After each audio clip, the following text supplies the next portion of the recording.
How to recover recently deleted photos from iPhone. Hello everyone, I am Vishakha and welcome to our channel Create, Login and Delete. Let's get right into the tutorial. In order to recover recently deleted photos from iPhone, open Photos firstly. Scroll down to the bottom and you will see the option for recently deleted.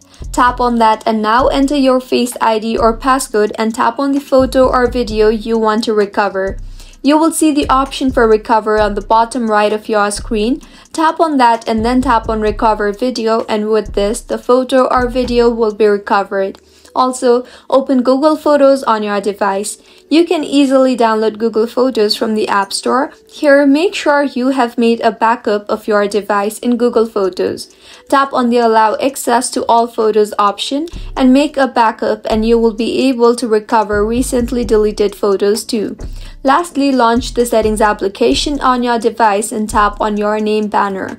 You will see the option for iCloud. Tap on that and then tap on Photos and make sure the toggle button for Sync This iPhone is toggled on.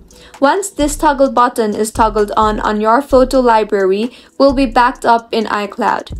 If you find this tutorial helpful, do subscribe to our channel. Thank you for staying with us until the end.